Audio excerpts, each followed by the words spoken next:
Hey Montclair, thanks for tuning in today for today's episode of the Montclair Wellness Hub Podcast. I'm your host, Dr. Payal Patel.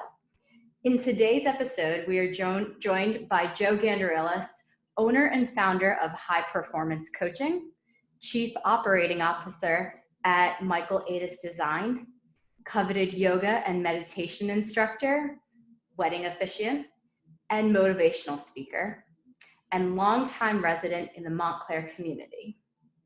Joe is the certified high-performance coach who works one-on-one and in group settings to help clients achieve the transformation they seek.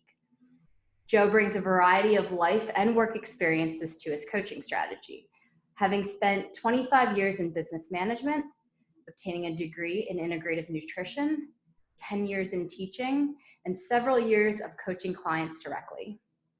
High performance coaching believes that your success involves three key steps: working together to define your goals, creating a plan to achieve these goals, and teaching you how to stay accountable to yourself.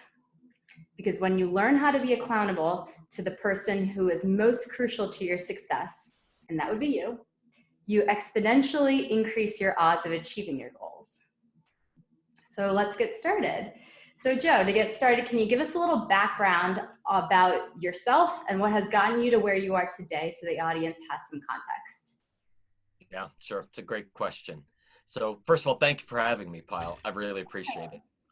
And I'm sure the audience doesn't know this, but you and I have known each other for several years now, and we had the great pleasure of meeting on a physical therapy table. I think that's the first time I met you.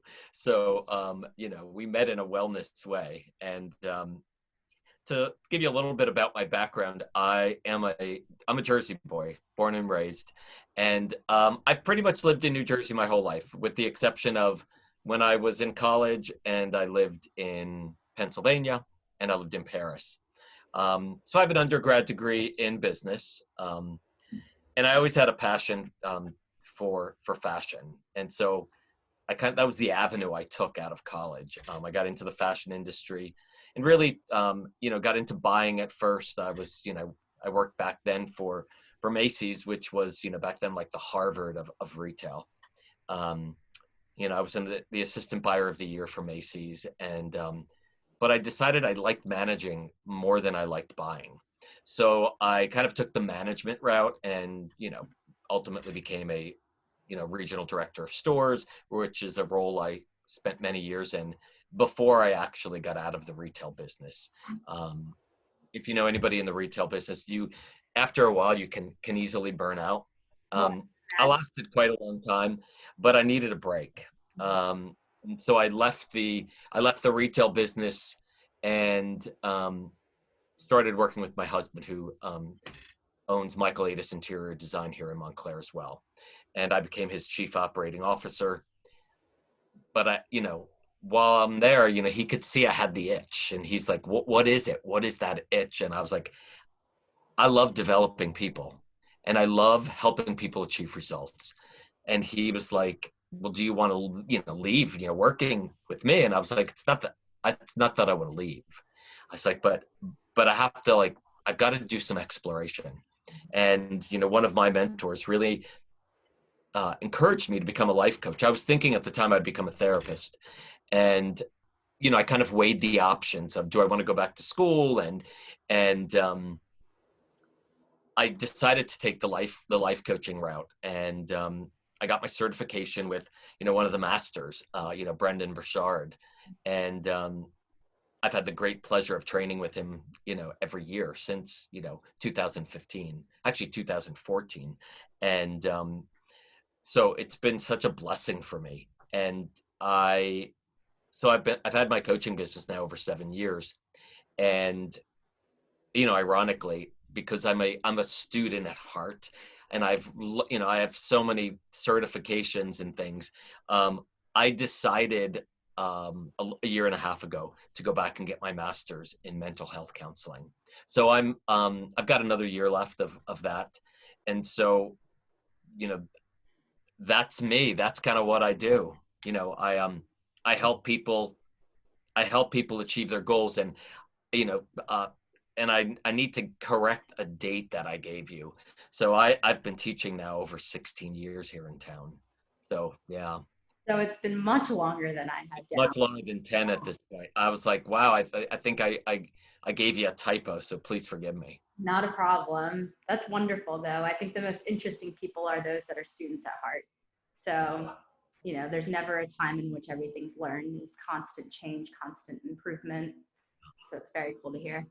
Yeah. So tell me a bit about high performance coaching and, how long you've been in the business, what specifically you do there, and kind of what your reason was. I mean, you talked a little bit about why you started the business, but why is it structured now the way that it is, and how do you guys operate? Sure. That's a great question. Part of the reason that brought me to this place in my life was, I always say there's an event or something happens that causes you to scratch your head or to go, what was missing in my life, or what was I missing that kind of caused this this event to kind of occur. For me, it was, I was 34 years old and I was on a cruise. I was on a vacation, and I all of a sudden started getting a lot of pain in my hips, and I started having a hard time walking. And by the end of that cruise, my feet had started to swell. And, I originally thought, oh, sorry, it's my back bothering me. And I just went to a foot doctor because, my toes were swelling. And fast forward, the podiatrist who I had known, said, let me run some blood work. And, fast forward, he sent me to the top rheumatologist in, New York City, who at the time was at Columbia Presbyterian. And I was diagnosed with a form of spinal arthritis. And it was one of the darkest, it was definitely the darkest time of my life. Because by the time I had my original lab work done, and it was maybe 2 or 3 weeks later when I got the appointment in the city, I could only walk if I was holding onto a wall or if somebody was helping me. I couldn't get in and out of a car, a tub by myself. It got to the point where I couldn't dress myself. And I had been diagnosed with a form of spinal arthritis that was, the doctor said could potentially leave me crippled. And, at 34 years old and somebody tells you that, and you're all alone in a doctor's office. Oh my goodness. It's cold. I remember sitting there in this very stark white room, and the doctor was almost emotionless. And I felt like my life was flashing in front of my face. And I got progressively worse. They put me on all kinds of medication. I became, depressed because I had to stop working. I couldn't work. I couldn't think straight because I was in pain 24 hours a day. I would wake up in the worst pain and have the worst spasms, and Michael would have to, carry me up a flight of steps and try to get me into a tub. And my life was so dark, and, I'm not embarrassed to say it now, but I was about to end my life. And I had that conversation with him. I was like, I don't want to live like this. I lost so much weight. I couldn't eat because the medications they had put me on were destroying my digestive system. And then my mother-in-law found this holistic chiropractor. And she said, will you please go? And I said, I'll do anything at this point. And I'll never forget, she took me to the guy and helped me inside. And he looked like Dr. Andrew Weil. And if you know who that is, the big beard. And he was so, so kind, versus the top doctor at Columbia Presbyterian, who couldn't have been more cold. And, when I asked him about, what should I eat? Should I change what I eat? And he's like, if it doesn't feel good, don't eat it. And I thought, well, how the heck do you know if it doesn't feel good? He wanted, I at one point brought a supplement. My father gave me an article about a supplement, it was, back then it was new, MSM, right? A lot of people who have joint issues take that. He literally took it, pushed it away, and said, I don't want to know anything about that. He was only interested in drugging me. And I was on so many medications, and I kept ending up in the hospital. I ended up in the hospital 3 times because I couldn't breathe. And Michael had to rush me to the emergency room. And, it was all reactions that my body was having on these medications. And I went to this holistic chiropractor. He's like, you have to listen to everything I say. I said, okay. He said, you're going to eat a diet of fish, rice, and vegetables. And for your viewers, I'm not saying that that's what everybody should do, but it's what I needed. He gave me a few supplements to take, and he said, you're going to come, to my office 2 to 3 times a week. And they were doing not only manipulation, but I don't know what they were doing, like electrical stimulation. Like there were all non-invasive acupuncture. Sure. And he said, if you do everything I say, I'll have you off of medication in 30 days. Wow. And I was like, okay. So I literally ate for breakfast, lunch, dinner. All I ate was fish, rice, and vegetables. So in the breakfast, I'd have rice cereal, and then, lunch, it would be a piece of fish and rice and a vegetable or two. I only drank water, no sugar. There was no fruit involved. I remember that at the time. There was no cheating. He was like, you can't cheat. So it was the diet. He said, you're going to do yoga. I laughed in his face. I was like, I can't, I literally couldn't bend over more than a few inches. He said, well, buy yoga blocks. I had to get 2 sets of blocks. I had to put them both on the highest level. That's as far as I could bend over. No lie. And then he said, you're going to meditate. And he handed me a pack of cassettes. Back then it was cassettes in a rubber band. And he said, you're going to listen to this. And so I would listen to these meditations every day. Wow. It's really progressive for the time too. That's exceptionally progressive, because that was not a gold standard by any means back then. Not at all. And he was a trained, like he was a studied Buddhist. And 30 days later, I've never taken a drug. And he always said that your lesson, like what you've gone through, will be your greatest gift. And he was right, because and the reason I tell you this story is because that led me to working with somebody who was a therapist, right, and a coach. And so I now had this newfound love of having a goal, setting an actionable plan that could be realistic, and healing my body from the inside out, not only with what I ate, but with how I moved my body and the mental piece of it through meditation. And I ultimately, began taking yoga classes regularly here in Montclair. And one day the owner of the studio, she came up to me and she said, "I would love for you to do the teacher training." Now, my eyebrows kind of went up, because I was like, I used 2 sets of blocks. And she said, you will be the most inspiring teacher for people. She says, because people have stuff. And I was like, I can't do all the poses without a prop. And she said, okay. She says, do you think you could teach people? I said, well, that's all I do. That's all I've done, my whole life. My parents were educators. My mom was teacher of the year in the state of New Jersey. My father was a superintendent of schools. And so I was around educators my whole life. And it was just something I was always really good at. I taught, for 4 years in a child development center while in college. And, so you naturally gravitated toward this type of thing. It made sense for you. Completely. And I just thought, I don't know. And then I thought, you know what? Maybe she's right. So I went through her training, and it was interesting because I think there were almost 20 of us in that training, and she chose 2 of us to be part of her staff after the training, and I was one of them. And I remember one of the students in my class made a comment to me. She says, you can't even do all the poses. Why would she pick you? And she heard the woman say that. And oh my goodness.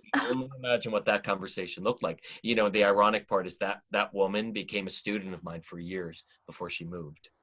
And one of the things that I keep talking about is how, those that have gone through the process, there's no other way to learn than having actually been through that journey yourself.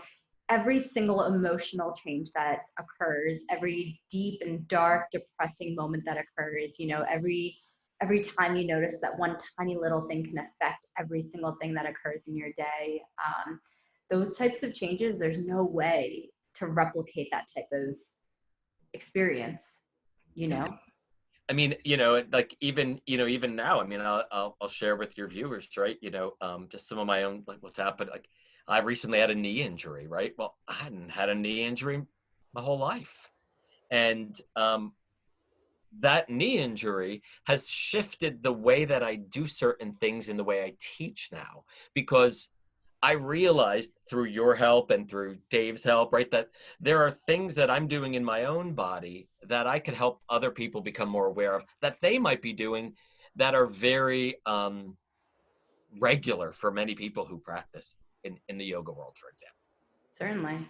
And so you take what you need and then hopefully, people will use it. And that's what really that I do. And I appreciate you recognizing that, because I take all of that. It's why I went and I got a, degree from the, Institute for Integrative Nutrition, because I wanted to learn more about nutrition. It's why I, studied meditation for many, many, many years. And I continue to, it's why I continue to do ongoing courses and to try to get my master's to understand a different perspective. Yes. So, yeah. That's wonderful. Good. So at this point, who does your company typically work with? Who do you typically see, and like what kind of person would that be? And what is the main result that you generally help them achieve? Yeah. I think it's a really interesting question, and it's a hard question, because my who I help are people who are looking for higher levels of performance in their life. But here's the caveat: people have to start where they are.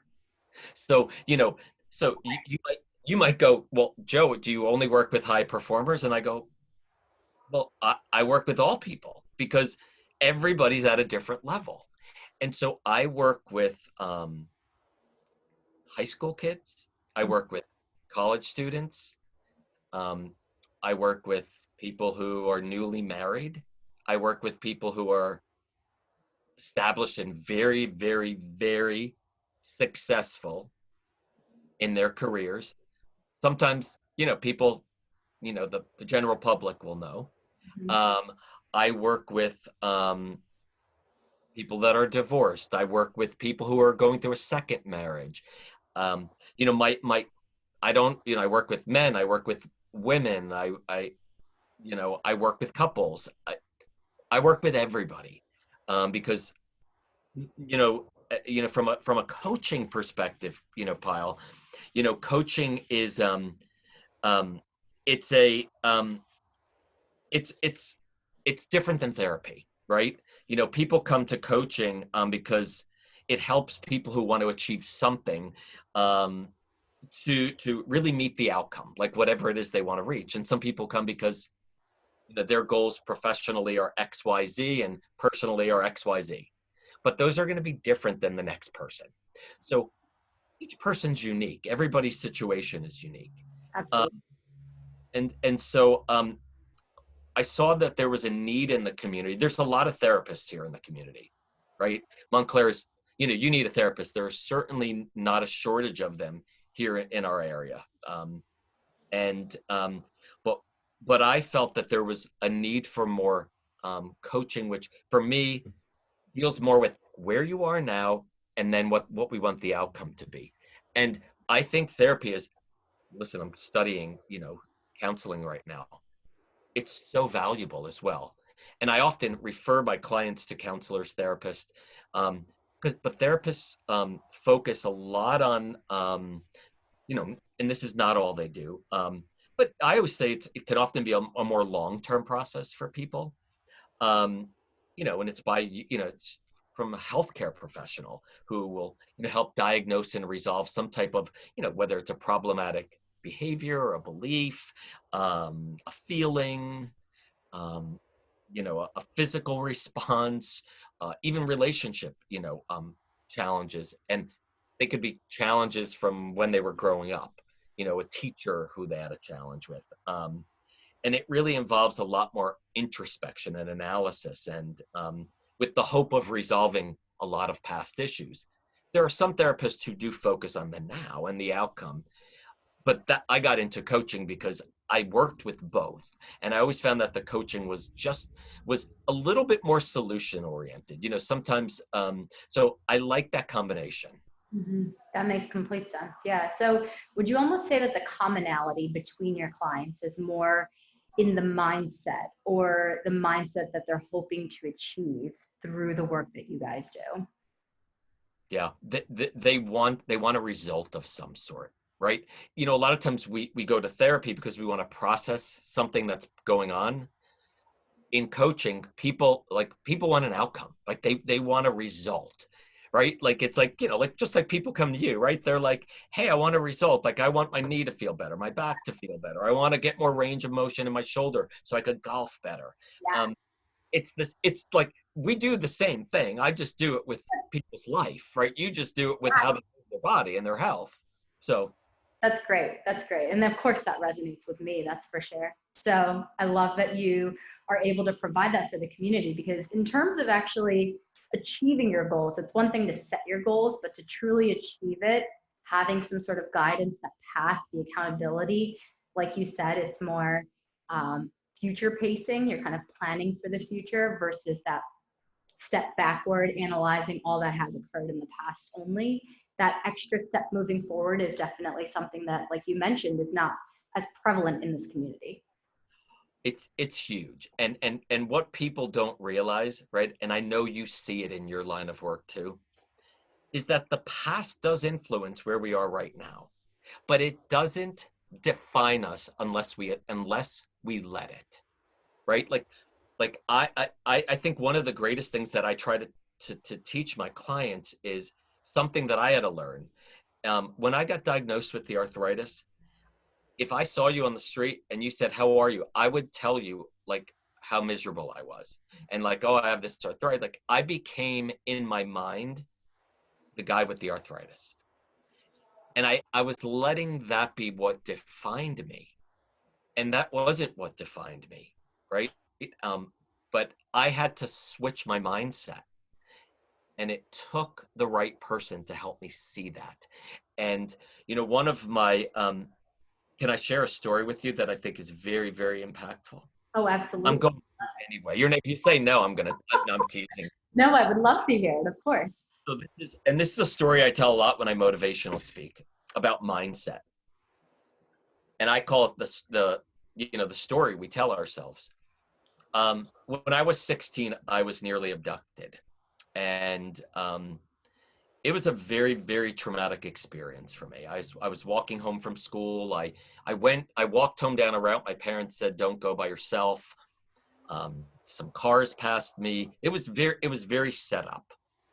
And to make a very long story short, there were 3 adults and 2 children, and I was running away from the 3 adults and past the parking lot, and a guy in all black and a hood jumped out at me.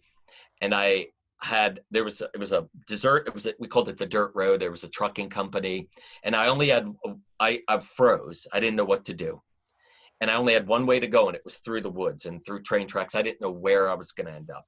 And if you ever watch people running when they're being chased in a movie and they're falling, like, you're like, oh, that's fake. It's not fake, because the guy had my ankle twice, and I got away. And I was on the track team, and I was super fast. I was a sprinter, and I ended up getting away. And I remember telling one of my coaches once, I was telling him that story, and he's like, that sounds really traumatic.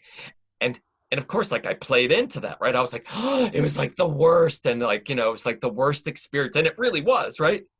And he's like, He's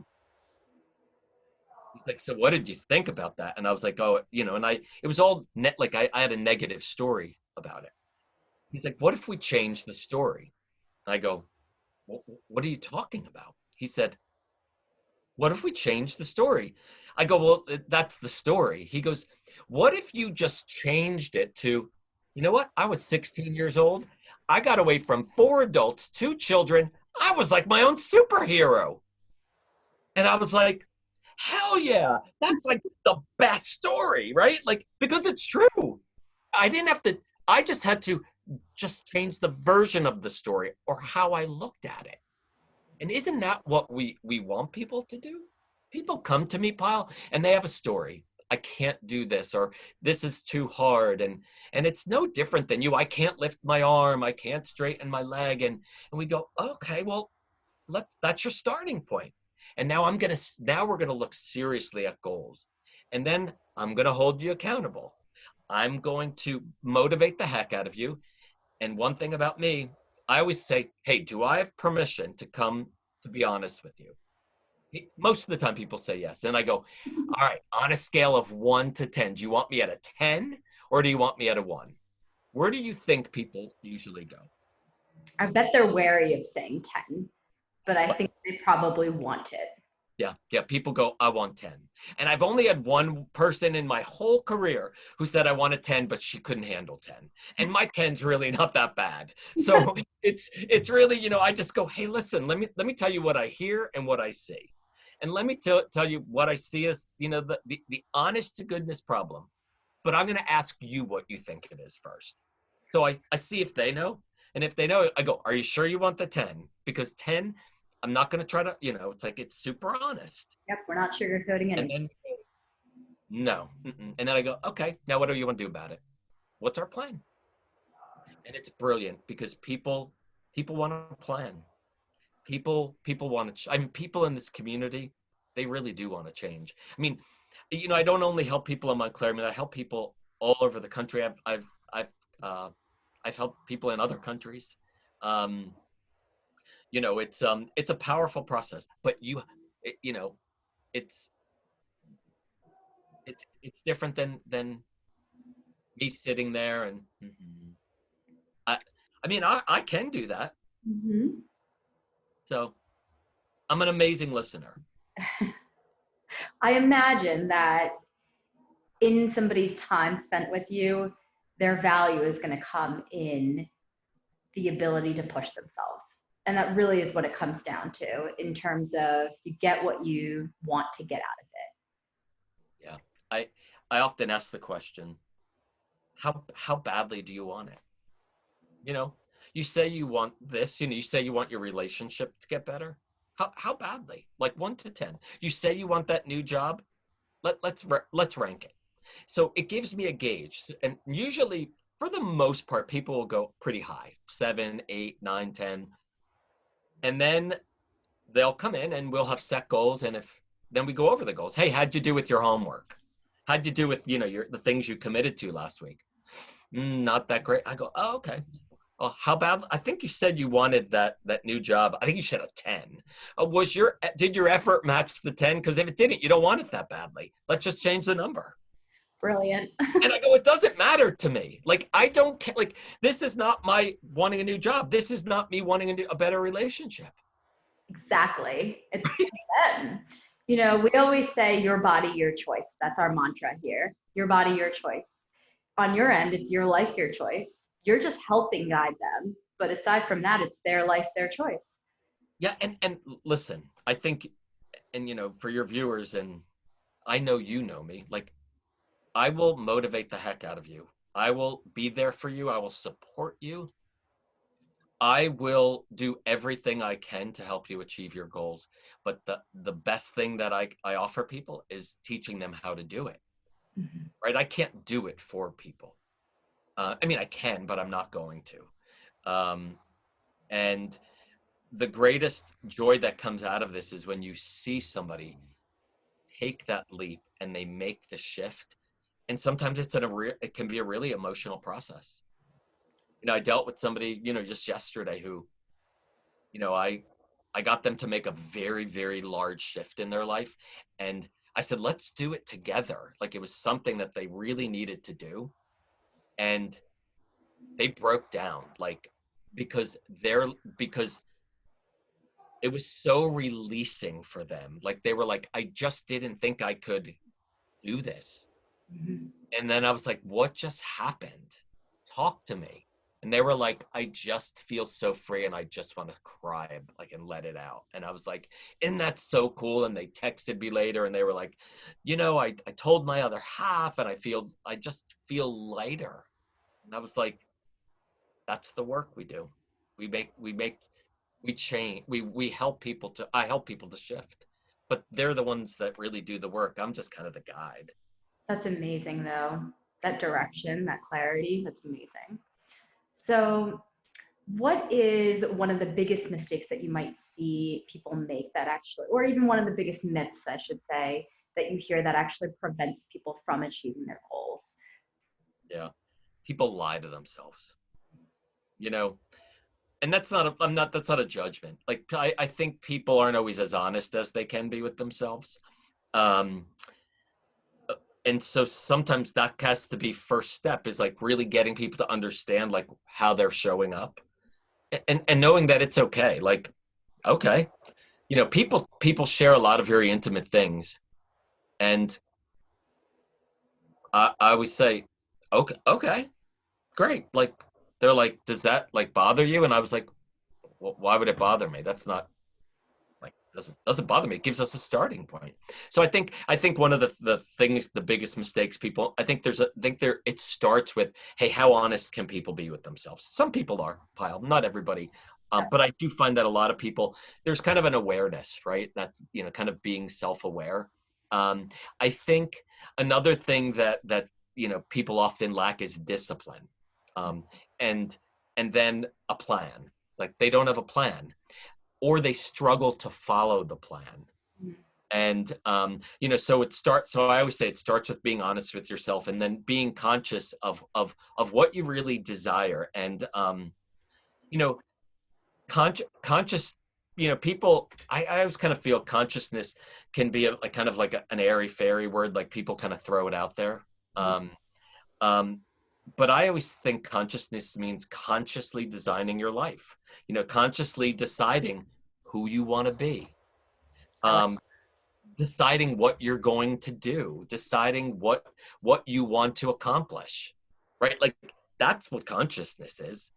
Um, and sometimes the easiest way to shift somebody is to, I always say, it's kind of to say, we have to change the way you think about yourself, perfect. Exactly. right?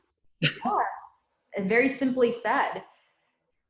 Yeah. So So let's say someone was coming to get your help with high performance coaching, yeah, and they were starting at the very beginning. So what would be, we'll say, like the number one thing you would help them with to get started? yeah.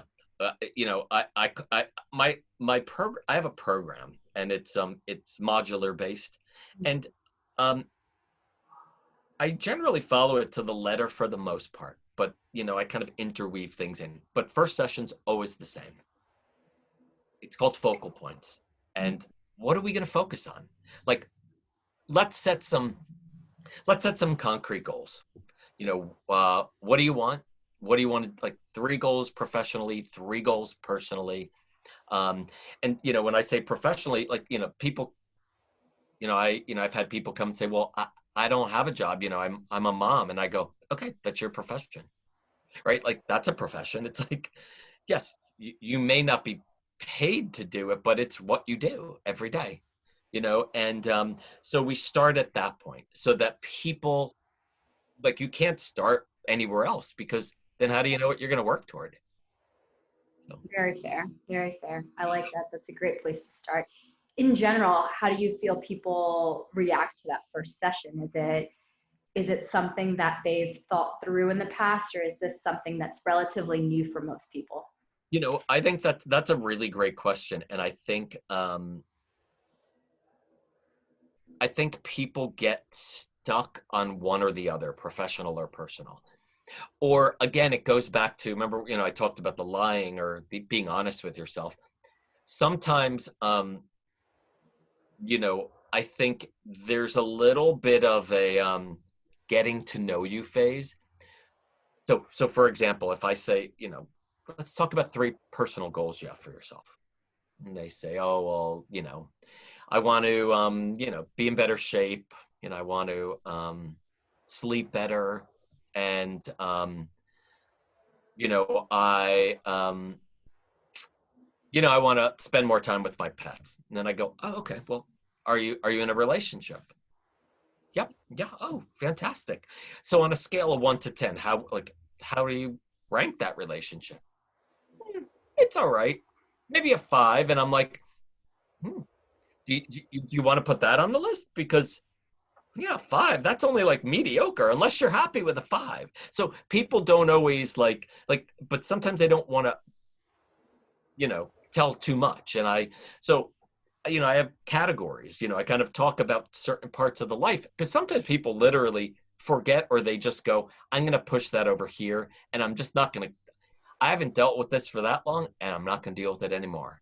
I'm just going to deal with these other things, because if I can feel better, sleep better, spend more time with the dogs, it's going to make me happier. But, you've got to get everybody to see the whole picture. Absolutely. That makes complete sense. So my next question then is more about high performance coaching in terms of the service then. So talk to me a little bit about how you actually deliver the coaching itself. Is it done in person? Do you guys do it face to face at this point? I know with the pandemic, this service may have shifted a little bit from when it first started. So talk to us a little bit about, what were the big surprises during the pandemic, and what does it look like in order to actually receive coaching from you right now? Yeah, sure. Predominantly, well, obviously with local clients, it's always been in person. People come to my office. When the pandemic hit, that was a very big shift. And I think it created a lot of fear for people, including me, to be honest. I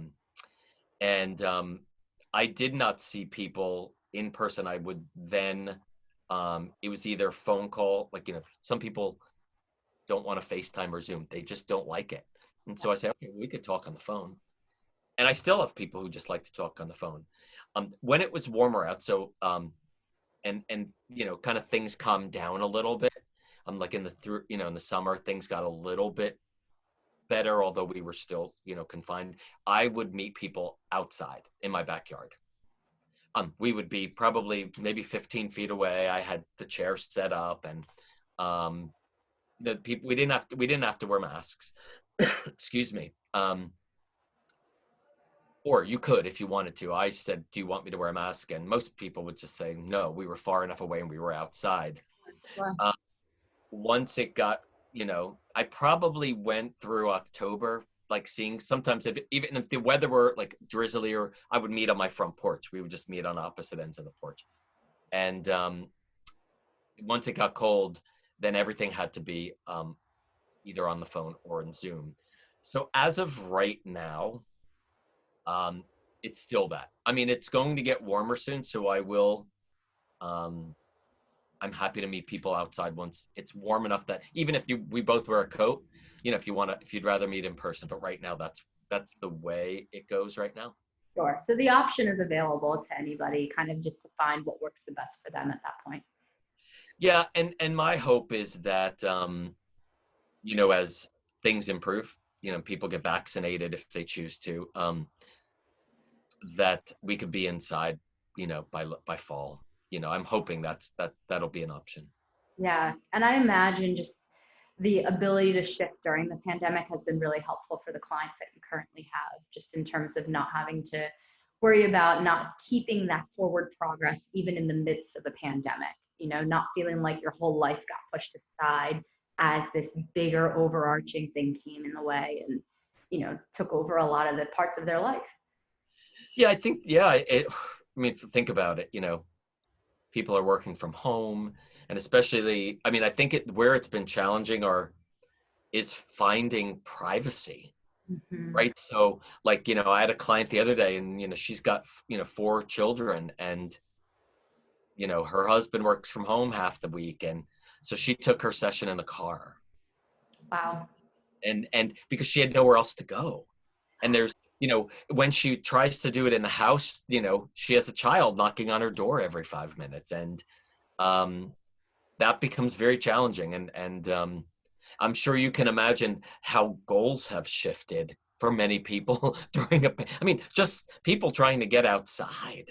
Oh, it's so true. I think we maybe took for granted quite a few of the things that we were doing prior to the pandemic that we were able to do or to have. And then with the change of the pandemic and the lifestyle that comes with that, you've realized just how many things we did have access to or the ability to do. Even things like being able to kind of walk around the community and stay a bit more active and maybe even have small little interactions with people as you walked by them. And, little things we take for granted that you realize in the middle of a pandemic, we should start to appreciate a bit more. So you bring up such a great point. I talked about this in my yoga classes this week about being burned out, right? And people are burned out, like, being inside. And very often, sometimes people are by themselves and they've been by themselves for a year, or, you know, for me, it's like, there's just two of us here in the house. And I mean, I see you guys over at the physical therapy place. I mean, we're all masked but at least I see somebody, but I'm used to seeing, on average, at least 20 clients a week in person, a staff of people at the design firm, and, sometimes a few hundred yoga students a week. And then you go from that to, some days I just see one person. And that's a big difference for me. So that's something I will never take for granted again. It's just I'm a very affectionate person too. And not being able, not hugging people is very strange for me. Oh my goodness. And I'm the same way. It's so strange. Every time somebody comes into our office, I'm just like, I want to shake your hand. I want to hug you. I want to do something here, but it's so abnormal to hold back. Yeah. I mean, it was an interesting story. I was waiting in line for coffee recently. And one of my best friends, my godson's mother, came up from behind me and hugged me. And I nearly had a heart attack. I didn't know it was her. And I was like, oh my God, who would touch me? Because I was like, because my head just was like, and then because she had a mask on and she had just, gotten her hair done, I'm looking and I didn't know who it was. And I thought, did this stranger just come up and hug me? Thinking I was just beside myself for a moment. And she felt so bad, she could see my eyes. She couldn't see my face because I had the mask on, but I was like, oh my goodness. This raises a good point about the way that our world might head, the direction that we might be going in going forward, but all the more reason to have somebody help you stay accountable towards what direction you want that to go in. Yep, that's so true. I mean, the main reason why we had you on the podcast today is actually because I've recognized that, a lot of the clients that we see here at Adapt Physical Therapy have also been in a bit of a limbo period in which they're not quite sure where their life is headed, whether it's changing directions, whether it's just not having clarity in where they thought it was going originally, not quite sure what their next move is. We have so many people that will bring up a lot of really big, important points to where their life is headed. And, the lack of clarity in that just made me think, there's got to be plenty of other people in the Montclair community too that have similar concerns, similar, just general lack of awareness and the inability to actually put words to it. And so I'm going to show you something that I think you'll appreciate. Oh, great. This is my book, right? So, you asked what is... Just describe it to us too, so people who are listening in on the podcast can actually know too. Oh, see, look at this. My second session is on clarity. Wonderful. Right? It goes, who are you? Who are you? Yeah. Who do you want to be? Who do you want to be in relationship? People don't often define who they want to be in their relationships. Do you want to be happy? Do you want to be engaging? What has made you successful and what will continue to make you successful? You need great clarity around that, because the world's highest performing people they're clear about what they want, who they are, how they're going to get it, how they're going to relate to other people, and what has made them successful, or what will make them more successful. So uh, we spend an entire session on that. I look at things, like energy, like energy in, energy out. I have a whole session on energy. I have a whole session on courage. I have a whole session on influence, like who influences you and how do you influence other people. And then I have mastery sessions, psychology mastery, physiology mastery, and the list goes on. I have over 60 modules that I can put somebody through. Wow. So, and then on top of that pile, I work a lot with couples. So I teach a course called Safe Conversations, and I am an Imago therapist facilitator. So I teach people how to speak to each other. I teach couples how to listen, Wow. how to mirror people, and how to really understand one another. And if it actually, you don't have to be a couple. You could be a single person who just wants to be a better boss and be a better listener and understander. It's wonderful. And I can imagine too, again, in this past year, that's gotten a lot trickier for people. It is probably one of the it's probably one of the things I spend most of my time with, for many people, because I take my program, but then I'll integrate that safe conversations work into a session, because the bottom line, you asked before, like, what are some of those things that people don't really do that great? And listening is definitely a huge opportunity for people. This is such a fair point. I You love know, it. So, people just want people would rather, like, say, what they're thinking about while somebody's talking, not pay attention. you So I see, help people pay attention. yeah.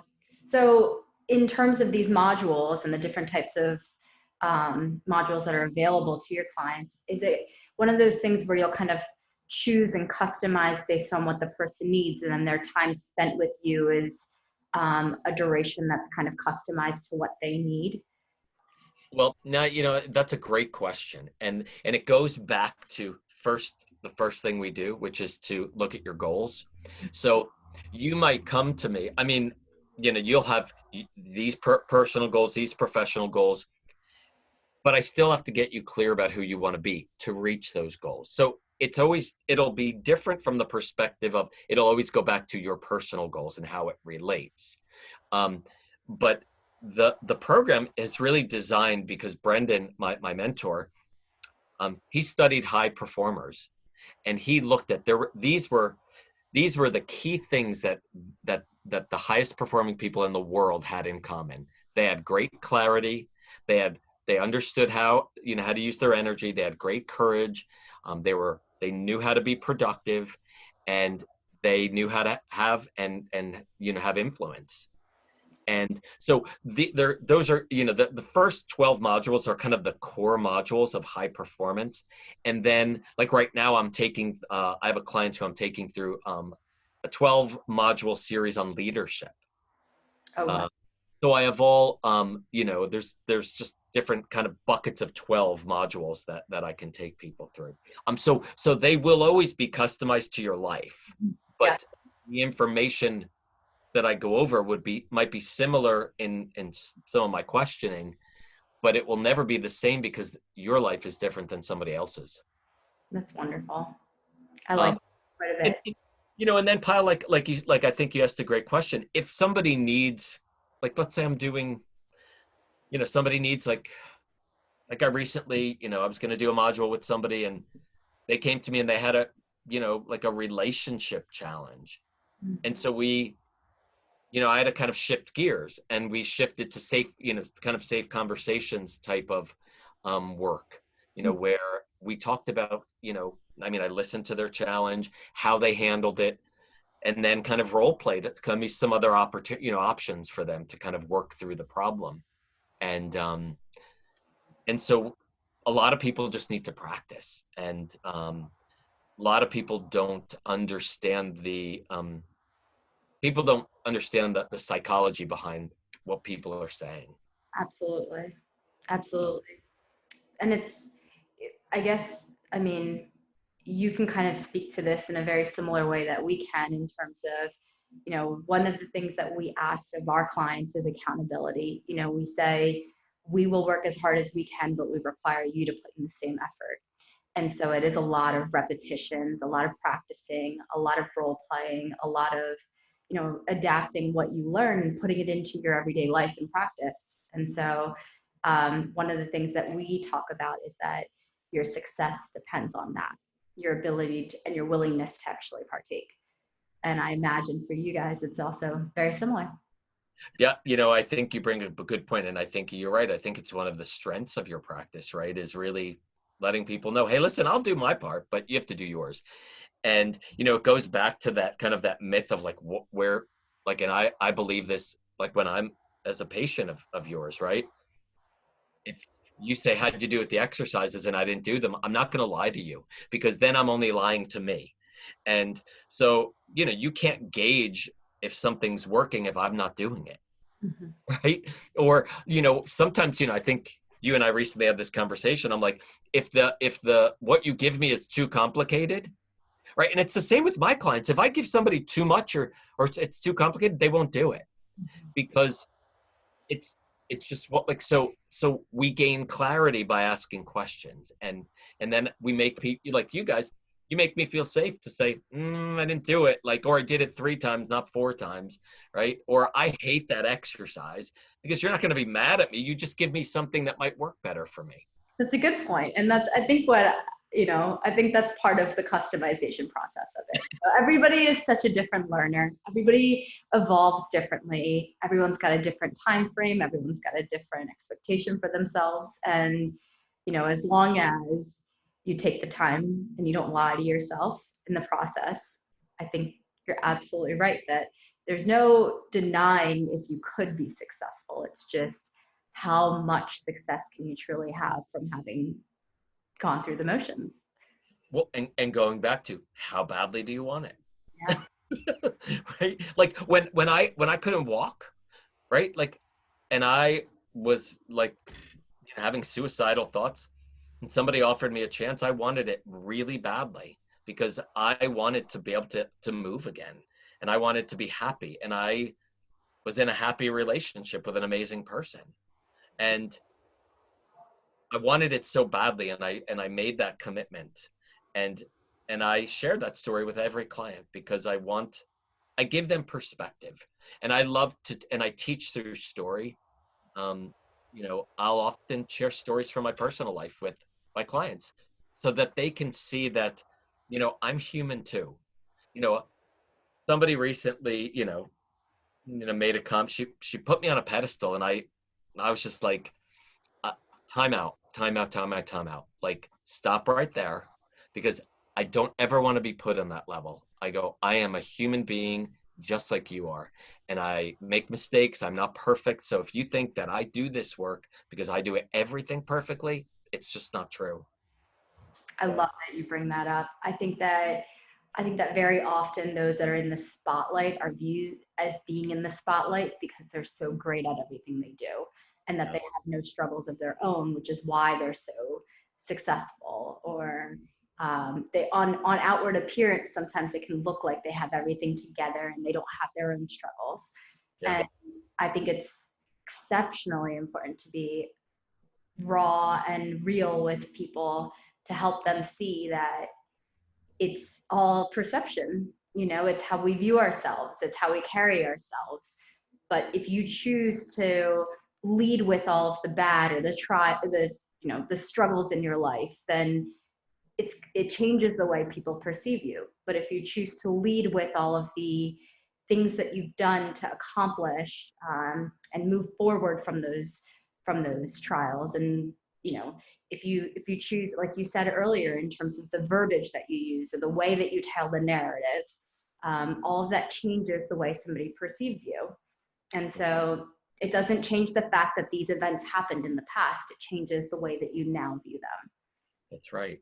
And, you know, I think one of the things we all need to remember is that, you know, and I have had some great mentors, and I've had some great clients who have taught me this. If I want something, I just have to put the work in to get it. Right. You know, like, you know, you live with somebody who does that. Can recreate herself over. I mean, it's brilliant. You just watch that happening. And it's and that's why I love high performance, because because this is proven, right? Like when you study high performers and you see what they do, doesn't mean they're always really good at all these things. It just means that they know how to get results. And it's not always been easy for them either. You know, they're one of my favorite stories to tell, again, is a book, and I'm totally drawing on the name. But it's about the guy that was the coach for not the coach, the trainer for like some of the top basketball players in the world. And he said, you know who the best players are because when you go to the arena, when the only guy there is the guy sweeping the floor, you'll see the top player, whether it was Michael Jordan or Dwayne Wayne or whatever, they're there because, and when the NBA was on strike, they're not on strike. They still train every day. They still do everything to be the best. Such a good point that you make. Such a good point. You know, I think often I see it all the time. I think people figure that they're great despite having to, like, that, as if they don't have to put in the work because now they're so great at what they do. But they're still putting in the same A++ effort that they ever did to get themselves there. And often we don't see that.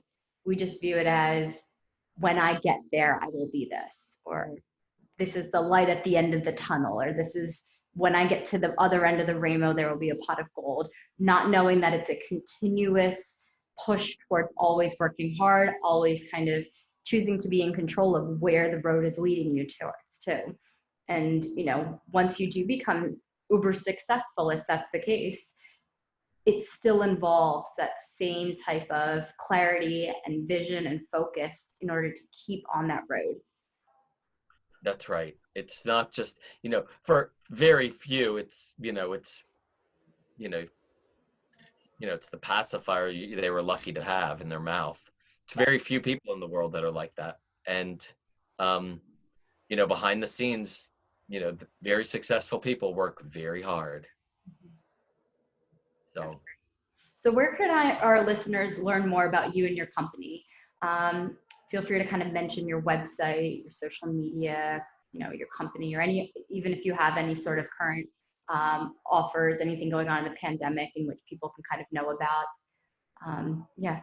Yep. You know, so people can, you know, my website is www and then my name .joe, Joe, and my last name is spelled, it's very long, and it's GAND as in David, ARILLAS.com. So it's joegandarillas.com. I may just change that at some point because I think it's so complicated. But they can that's the best way to find me. I do have my email is yogajog@gmail.com. That's much easier. Yeah, I figured that one was definitely easier because I have an email with my name, but again, it's just as complicated. So I use that one. And we'll put this information in the link for the podcast where it's written in the description, so they'll have it. Yeah, perfect. And you know, if you call me and you mention this podcast, I'll give you 10% off your package. What a great offer! Wonderful. Yeah. Okay, great. Well, Joe, I just want to thank you so much for actually being on this podcast today. My pleasure. Thanks for having me. Every time we have a conversation, it's such a thoughtful and insightful conversation. So I love this. And I also wanted to thank you for sharing details about high performance coaching so that our viewers can actually better understand the service, but also so that they know what's available to them right here in this Montclair, Essex County community. Just because at the moment, I know so many people are thinking I need help, but I don't know where to go. And so it's really great to provide that to them. And And if anybody has questions, Pal, they can just reach out to me, and you know, I'm happy to talk to them to see if it's the right fit. Um, before we kind of get started, I usually have an intro session, which lasts for about 45 minutes for people, to see if it's the right thing for them. So great.